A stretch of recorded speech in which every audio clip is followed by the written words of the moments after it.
Thank you, Andy, for your kind introduction, and thank you very much to the conference organizers for inviting me again. I've spoken at this symposium before, and it's a great honor to be here again today. Also, it always feels to me, when I'm invited to the PolyU, it feels like coming home, really.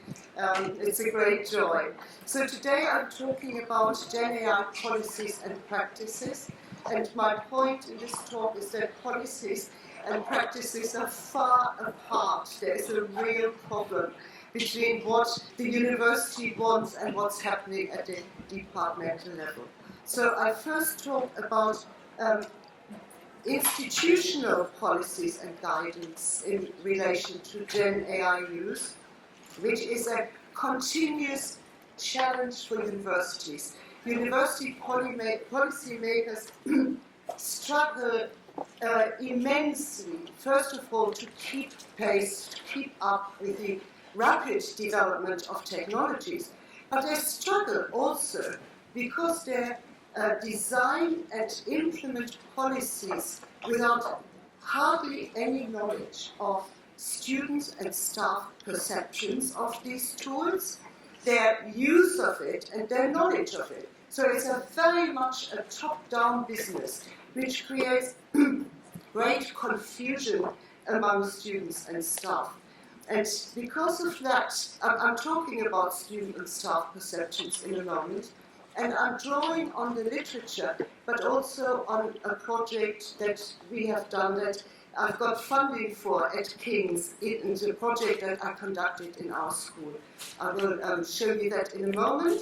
And I will try to make some recommendations at the end of my talk about how policy development and implementation could be improved. So here too, what I call here ECS project. ECS is our school, the School of Education, Communication and Society, a big school in which I'm a staff member. And I got funding late 2023, first of all, to develop and run student workshops for 4 different programs, 2 undergraduate and 2 postgraduate programs, to help students to use GenAI ethically and effectively in academic writing. So that workshop was properly prepared. We did a needs analysis. We had a focus group with altogether 26 students to find out what their perceptions, their use, their knowledge of policies and GenAI tools was. And we evaluated that workshop with a questionnaire and follow-up interviews. This was basically then the platform to develop workshops for our staff members. We have 75 academic staff, and there was, I felt, a dire need to do something, because most of my colleagues are very traditional and very hostile towards GenAI, which means that has very bad implications for students, but I come to that later. So, generally about GenAI policies in higher education. So, this GISC categorization of university approaches was mentioned yesterday in a talk by Richard. So, GISC said in early 2023 that 3 approaches that universities are taking, which is avoid, banning GenAI altogether, or outrun, that means avoiding it by changing assessment, making it, I learned the term yesterday, resilient to GenAI, or embrace and adapt. And the initial reaction by universities, particularly the leading Russell Group universities in the UK, was absolutely hostile, reject, avoid. So until about April, May 2023, they completely banned GenAI. But then there was a rethink, and the Russell Group developed favorable principles, which I'll show you in a moment. Then, since 2023, there has been a gradual shift in universities, in higher education, to advocate GenAI for teaching and learning. So a recent survey by McDonald of 160 research-intensive universities in the US found that there had been a shift towards advocating GenAI. And McDonald et al. Report that of the 160 universities, 63% are now embracing it. I still find this quite shocking, shockingly low percentage. And as I already said, universities continue to struggle considerably with developing adequate policies and guidance for their students. So here are the Russell Group principles. So the Russell Group is a group of the 24 research-intensive kind of leading universities in the UK. My own university, King's College London, is part of the Russell Group, and these policies feature highly on the King's website. So I highlighted the first two. Universities will support students and staff to become AI literate, and staff should be equipped to support students to use generative AI. So I'm highlighting these two principles because I haven't seen any evidence of them being implemented. So King's goes further on its website and says that it has a responsibility to provide support to all students. So it sees academic literacy, AI literacy as a key academic skill. So there seems to be a kind of commitment to supporting students, making them AI literate. Again, at the departmental level, I haven't seen any evidence of that. On the contrary, so basically King's also in their policies say there is university general guidance, but it must be implemented individually at the departmental level. And guidance must be given for every type of assessment. There are 4 levels from minimal use, where you really can only use GenAI for checking grammar and spelling, for which you actually don't need GenAI, to embedded use, where GenAI is part of the assessment. So what's actually then happening in departments and school? Now looking at what happened in my own school, 3 people, assessment board chairs, were tasked with developing a school policy. And this school policy, I actually presented that to some of you last year, is quite shocking. Because what these 3 people did is they just dug out the tired old misconduct policy and applied it. So that basically means any third-party influence or any use of a third party is prohibited. So in other words, GenAI, never mind what type of assignment, can only be used for checking spelling, grammar, and punctuation. And it should not, the use of GenAI should not involve any. Now, this applies to the whole school, to all assignments. And of course influences staff's attitude to GenAI. Now this departmental policy that we have is in direct contrast to the KCL, the university guidance. The university guidance says very clearly to students, you can use GenAI, it helps to generate ideas and frameworks for study and assessment. It provides explanations of concepts you're struggling with through dialogic exchange and so on. This is clearly tutoring, isn't it? And it's very good use of GenAI. But our departmental policy clearly prohibits this. Now, talking about GenAI policies more broadly, 2 big studies have been done. There's Luo, who did a study, a survey of 50 leading, the 50 highest ranked universities in the world. And he found that there is an overemphasis on originality, so maintaining originality. And Morehouse et al., who surveyed, if I can't find in my notes, he surveyed 50 top-ranking universities, and Luo surveyed only 20. So Morehouse also found that policies are mainly concerned with maintaining academic integrity. So there is a control and surveillance angle in these policies, and they are not generally restrictive rather than supportive of GenAI use. And that is unfortunately still the case. So university policies are deeply are based on assumptions of potential misconduct. So that's rather sad.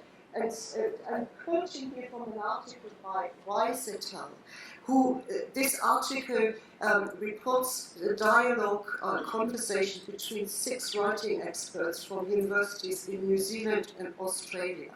And there was a general agreement that dealing with GenAI in institutions is a matter of control and panic. So one of these discussants said, in my own institution, the current situation is being managed by an attempt to control. We rush to establish policy on use of GenAI, and cases are being policed through academic integrity policies. So basically, teaching staff feel overwhelmed, constantly behind, and of course, if you're running a police state, if you're controlling all the time, that is exhausting. And I strongly believe that this is completely the wrong approach. And I'm very surprised, after a long career of teaching, about this deep-seated mistrust of students. So the problem with AI Gen policy is that they are not informed by student perspectives, their knowledge of GenAI tools and their use of it. And most, even worse, lecturers' perceptions and knowledge of GenAI tools is unknown to policymakers. So they impose policies without knowing where people stand in relation to GenAI. So again, these are quite big, large surveys that found this out.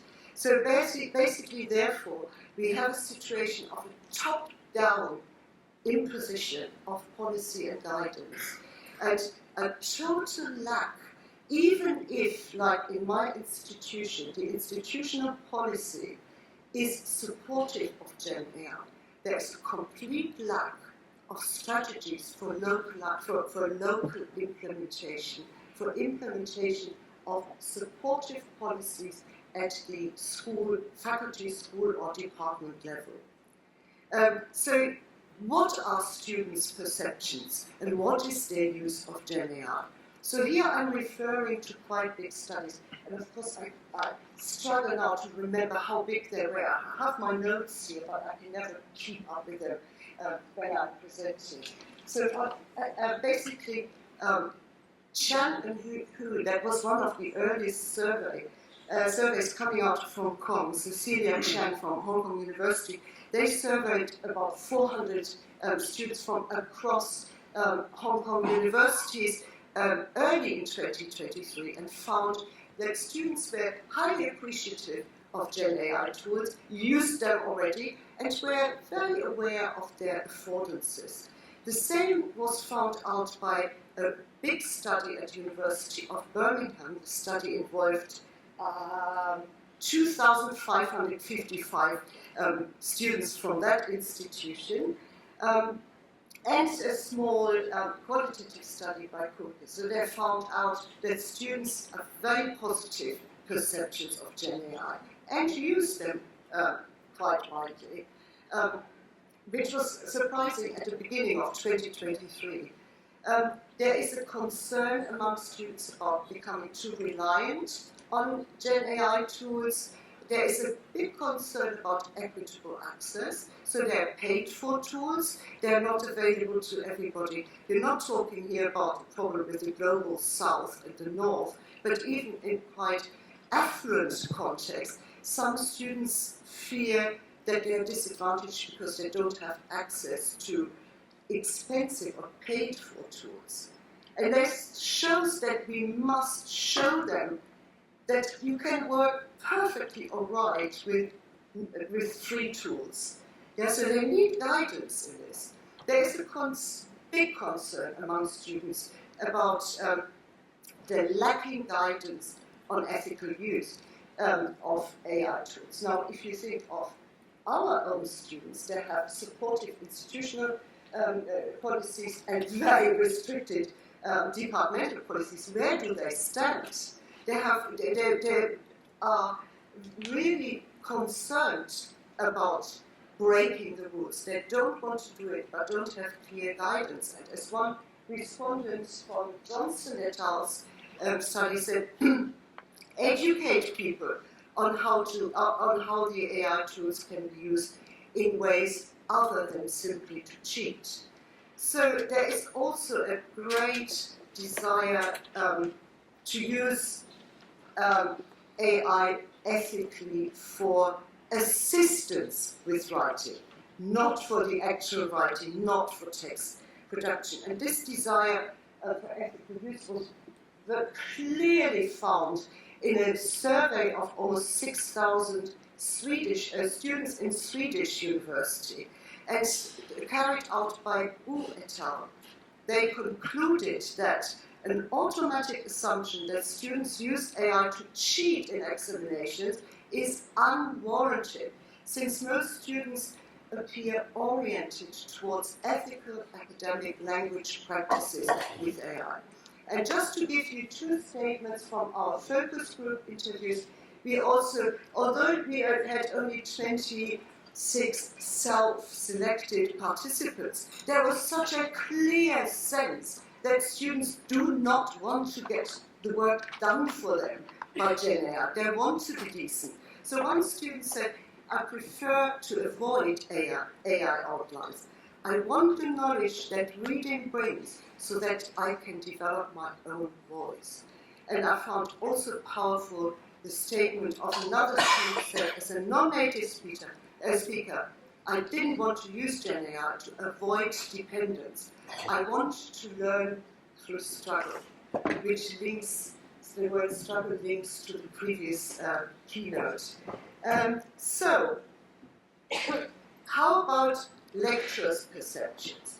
Again, this has been researched quite widely, and the overwhelming sentiment among academic teachers is the fear of academic misconduct.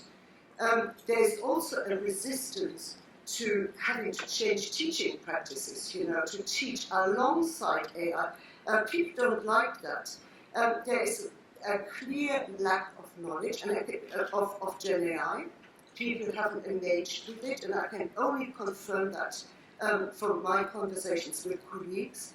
But there's also a keen desire for training, and that's not really forthcoming in any proper way. So drawing on the survey we did with in our own school, where we had 56 participants in the workshop, and 22 responded to the survey. And here you see that the overwhelming minority, the question was, I have used GenAI tools in my own academic writing or research, and about 15 have never touched it, out of 22. Yeah, so they disagree or strongly disagree, so nothing to do with me. On the questions, I've been confident that my students use GenAI tools. Use of GenAI tools was not breaching either ECS or KCL regulations. And again, the overwhelming majority disagrees, or it disagrees or strongly disagrees. And that's somehow, there is this mistrust in students, but somehow there should be, if students were so stupid to follow the departmental policy, where they can only use GenAI for checking their spelling and grammar, well, we force them to break these rules, really. And then one question is also interesting. I have encouraged my students to use GenAI tools for written assignments or research, and as you can see, out of the 22, only about 4 or 5 have encouraged students. So this is, if that is in any way representative for higher education, for lecturers' attitudes, that is very, very worrying and very disadvantageous to students. So, just very briefly, examples of what people said in the open, lecturers said in the open-ended questions. My advice to students so far has been limited, for the most part, to highlighting potential for breaching academic conduct or integrity principles. So basically warning them off. There is a hesitancy to advise them to use GenAI because the lecturers are not sure how to assess the ethical use of it. And then the last statement, I don't believe GenAI, as it is commonly used by students to structure writing and produce text, is an appropriate tool for supporting them. This is a statement of ignorance, because these people don't know. We found out in the workshop, they don't talk to their students about their use, really. So it is an assumption. So basically, a lot needs to be done in terms of teacher education. So developing teacher AI literacy is really the foundation for proper supportive implementation of supportive policies. And just Holger describes this situation as institutions must provide teachers with practical AI experience, and that's what we wanted to do in our workshops. Clear ethical guidelines and continuous professional development. So what is teacher academic literacy? Sorry, that is deeply ingrained, this term, is academic literacy. AI literacy.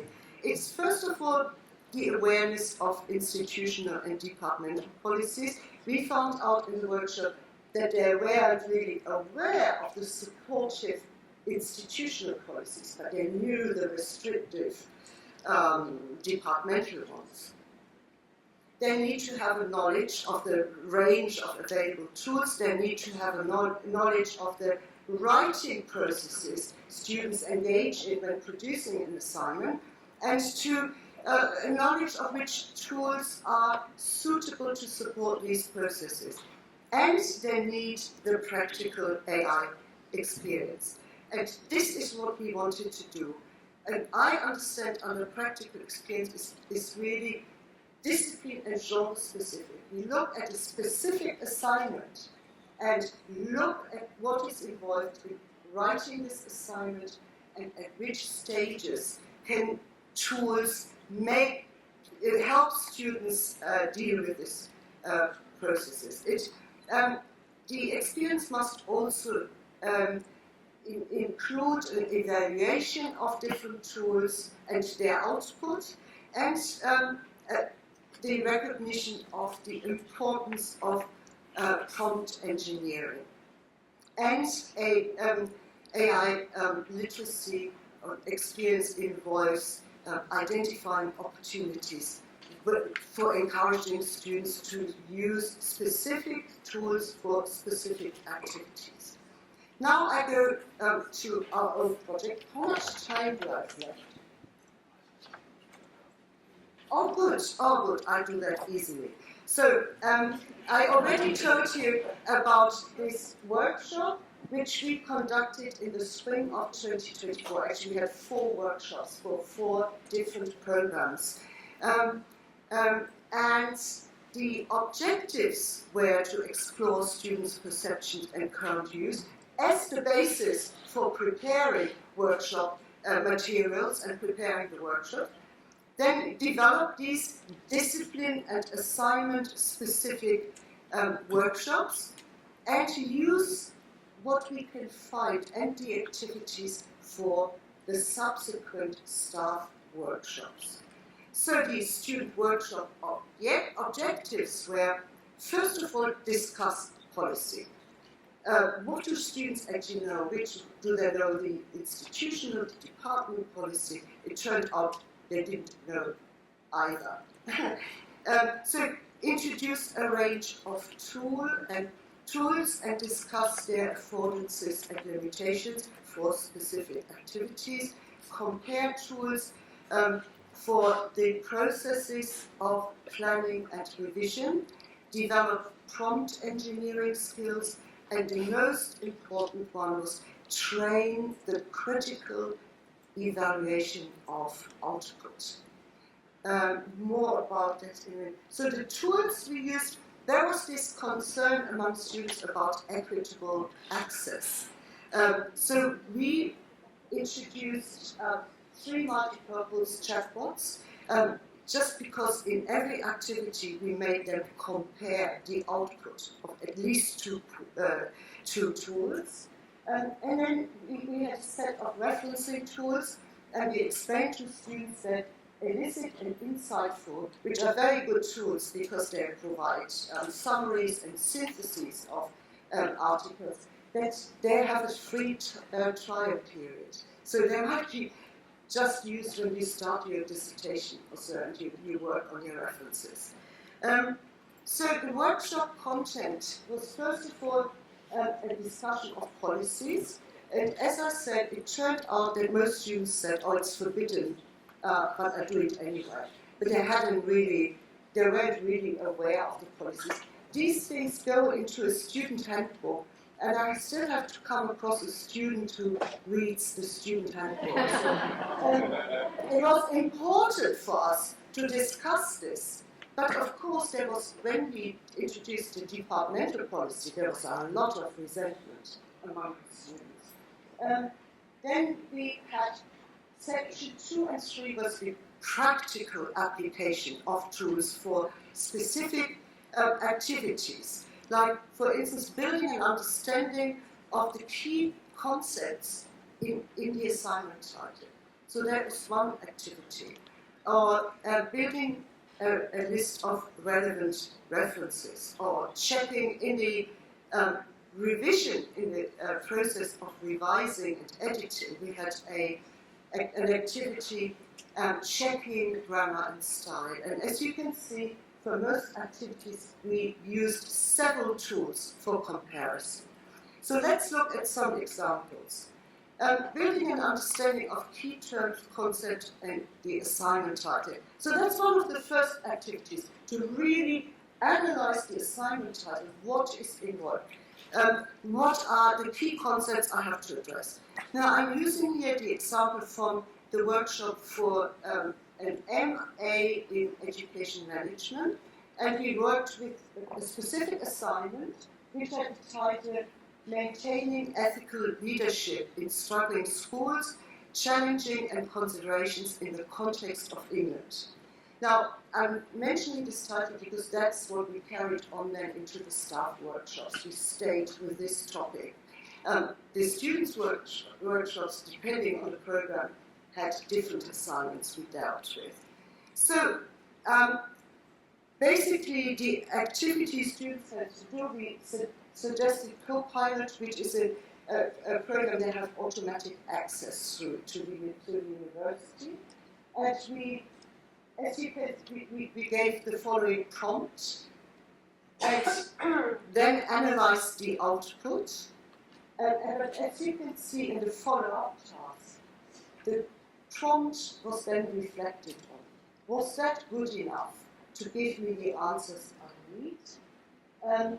So they tried out different prompts in the follow-up phase, but also use other tools and compare the output.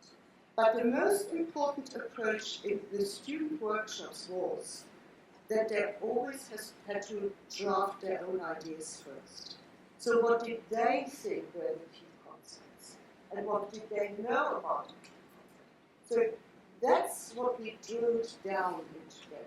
You should use GenAI for comparison to improve your own ideas, but always start with your own ideas. And that's what students really like to do. Yeah, so they become critical consumers of GenAI output. So I show you that's the output of the Copilot. That was the output in, say, March 2024. Every time you give this prompt, you get a different output. So don't even consider it. I just, nowadays, this year when you use different tools, if you ask for an overview, you get cut 4 pages. Very detailed, which is not necessarily helpful. In the workshop, students discuss that after they've written their own, basically, key concepts down, and they were very critical because they found that there was not enough focus on schools in England. Basically, that's not even mentioned in the Copilot output. On the other hand, they found some points in this output useful. So it's a kind of critical approach to the production to GenAI output. Now, the next task was building a list of relevant references. The first prompt was this one, give a list of recently published academic journals, and the exciting thing was here that they used 3 tools. And there was a very interesting finding for the students. First of all, ChatGPT had hallucinations. That doesn't happen anymore these days, I believe. But some tools were fake. But all 4 tools came up with completely different references. So the top publication, how can that be? Yeah? And so the prompt didn't work very well. And it was then revised and gave a list of highly cited academic journal or book references published since 2010. Because these tools also give you quite old sources, which are outdated. So students learned here to really play around, be critical, and they were really puzzled that even after improved prompts, the different tools came out with different references. So what are really the top references on this topic? But they also found out that some tools are very good, helpful with referencing, like Insightful, that synthesizes the top articles for you. So that was very helpful. Checking grammar and style, and I have a prompt here. I don't know whether I can call it up. No, I can't. Could you help? I think the link has disappeared again. So we prompted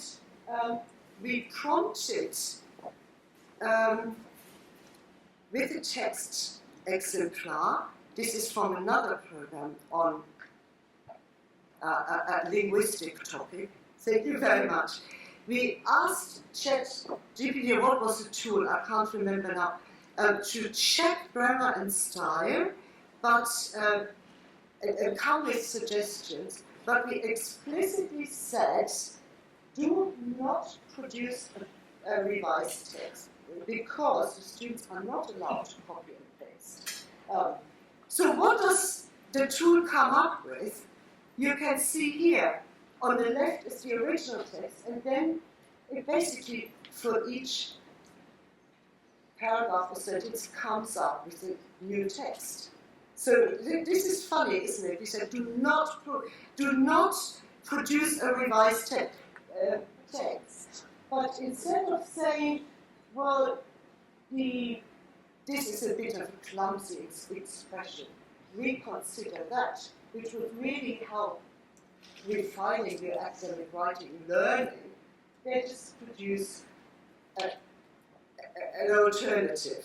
So we discussed with the students that that is not really what we wanted. And by no means they could just take the revised version and put it in their text. But they should compare to see what they can learn from the suggestion. So how do I get out of this? A bit helpless with technology. Thank you. So, student evaluation of the workshop is very, very positive. They felt they have learned a lot. They learned a lot about tools they didn't know before. They have learned how to use tools effectively for specific processes, and they were more confident in using tools in compliance with KCL policy. However, there were also, we had follow-up interviews, we had open and questions, really fed up with the restrictive department policy. And I'll let you just read these two statements from students.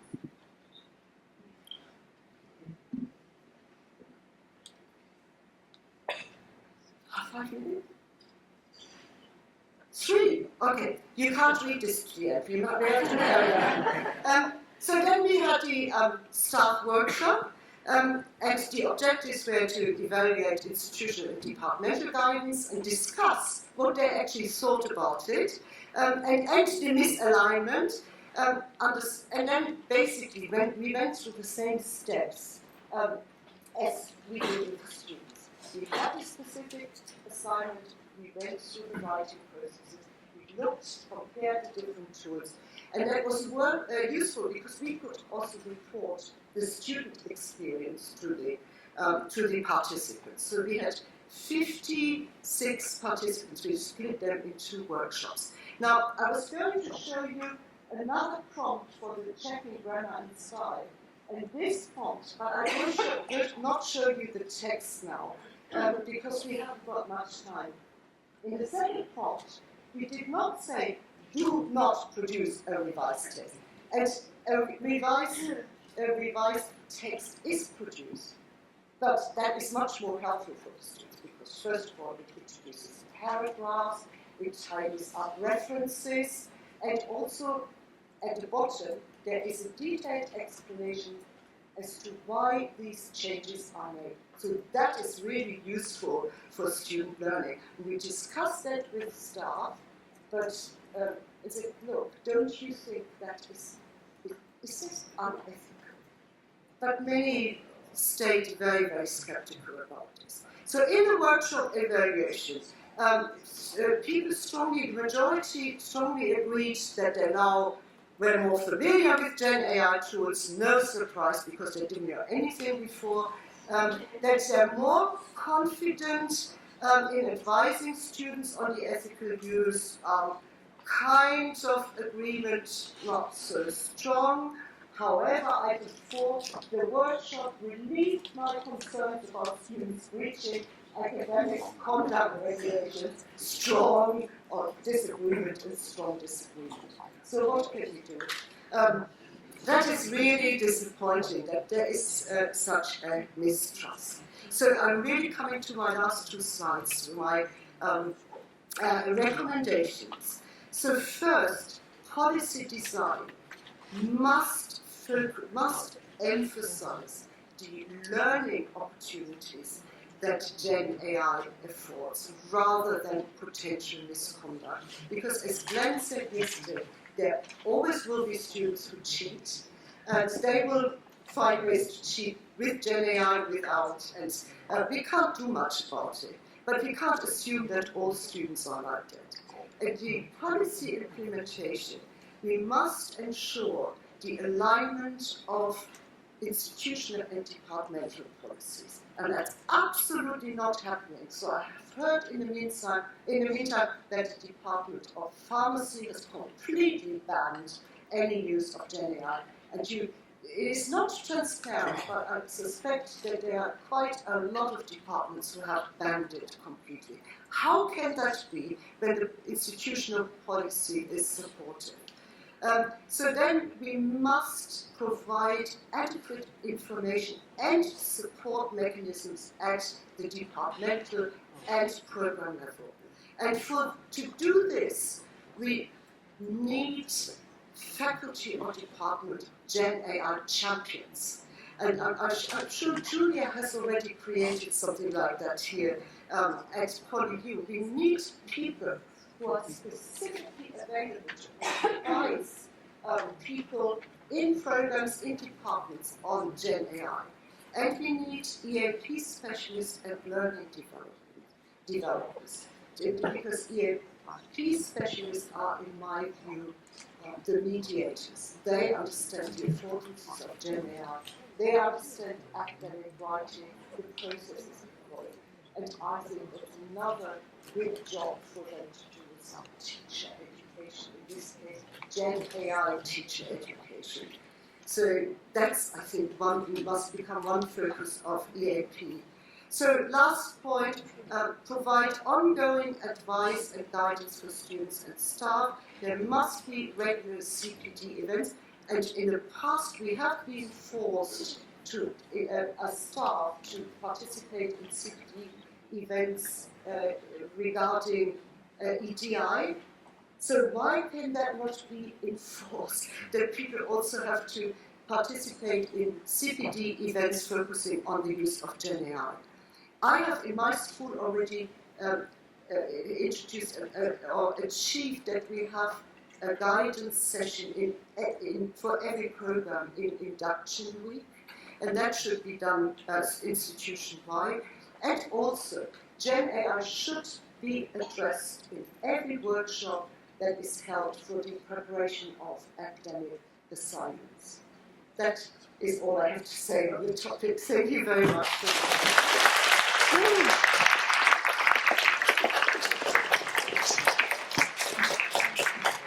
So, thank you very much, Professor Wingate. That's very interesting. You've given me a lot of work to do setting up the workshops here. We have time for one question. So, if anybody would like to ask a question, please give our helpers a wave and they'll come to you with a microphone. I'm afraid I can't see very well because the lights are in my eyes, so give me a big wave. There's just somebody back here. Okay, Tracy.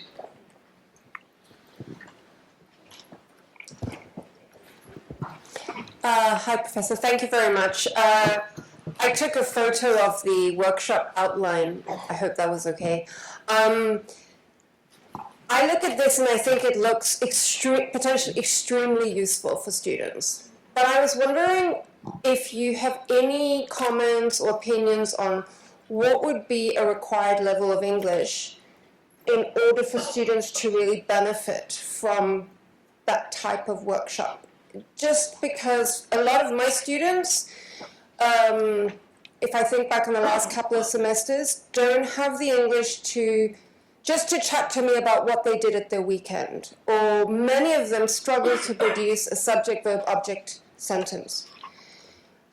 And unfortunately, these students are giving me assignment work, which they simply cannot explain the meaning of. They're not able to evaluate the output of GenAI because they don't have the language skills. So I was wondering, would you say that our students need to have a certain level of English before they might benefit from this type of GenAI use? Absolutely. I think your students still need GenAI to learn English. They need to have the language skills to be able to evaluate output.